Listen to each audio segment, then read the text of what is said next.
But somebody is worried, and that is Moody's. A Moody ICRA report has flagged some concerns about growing delinquencies in loans given to the affordable housing segment, and they expect that to continue in 2018 as well. Karthik Srinivasan, Group Head Financial Sector Ratings at ICRA, joins us now, and in a bit we'll also be joined by a housing finance company.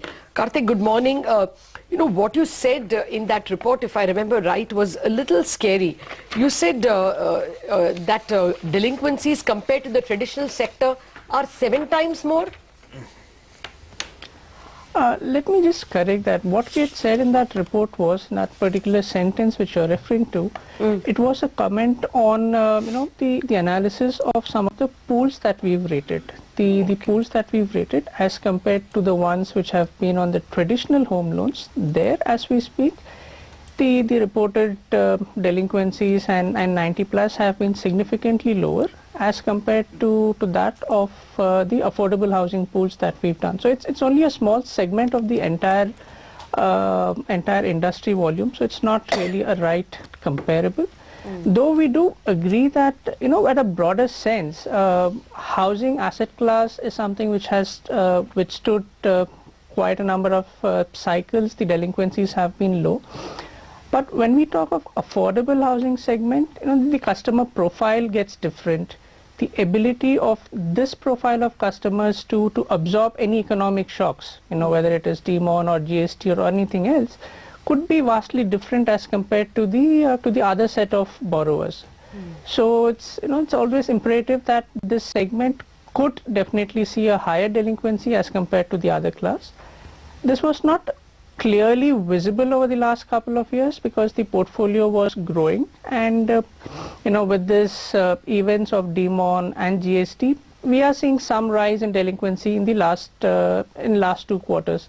Maybe a right trend would emerge after a few more quarters when the impact of a GST or DMON are relatively lower, or when that's almost getting factored in fully. Okay. Karthik, hi, good morning. The other point you make in your report is that lending standards have been eased.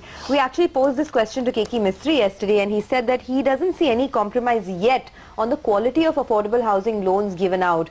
So what led you to believe that lending standards have been eased for the sector as a whole?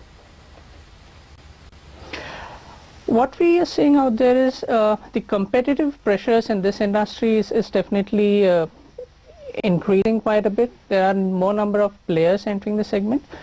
Consequently, we are seeing, when we say dilution, we are seeing slight inch in the LTVs, the FOIRs, which is the fixed obligation to income ratios. We are seeing a bit of tweaks which is happening as entities look to scale up, to amortize their OPEX and turn profitable. It is the deterioration in underwriting is partly also driven by the increasing competitive landscape in the industry. Okay. Well, Karthik, more generally, are you worried about the quality of the housing finance companies? Some of them have shown a steamy growth of 40%, while when you inquire with real estate companies, they are not speaking about so many home sales.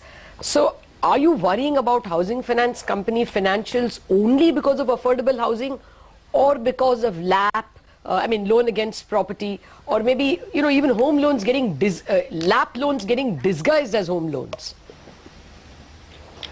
It's a combination of all. While we do hear that home sales are going down, but that's what we understand is in select markets, in larger ticket transactions, our own interactions with a lot of players, tier 2, tier 3 cities, the traction still continues.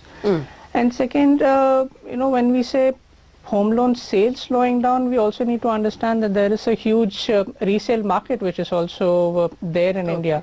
We don't have the statistics, so can't exactly compare and state the numbers. But what we've also seen is home loans, as compared to home loans, the LAP is definitely showing a bit of more delinquencies as compared to the traditional home loans, and the number varies across players. So very generalistically, if one was go ahead. Yeah, so very generally, if one was to make a statement, the LAP delinquencies are definitely higher for almost all the players as compared to their traditional or the home loan segment. Okay, so are you forecasting the gross NPAs in the affordable housing segment to go up in the near future? As of now, they're what, at less than 2% as of September, but do you think it could edge up higher? It could. As of September, they stood at about 1.8 for the affordable segment. We think it could go up maybe 2.25, but we don't think it should materially increase from those levels. Okay. Now today the old 10-year bond is at 7.42 and the new 10-year bond has also gone up. Basically, I mean, yields are higher, probably because of crude. Is this going to be a fresh problem for any of these, or will they be able to pass it on and tide it?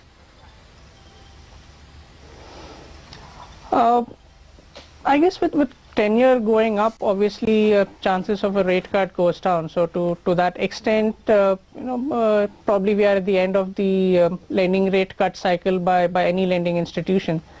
To that extent, we could see some rise in the lending rates by all players, but probably wait and watch in case of any other measures taken by the government or the regulator to sort of negate the recent uptick in the yields.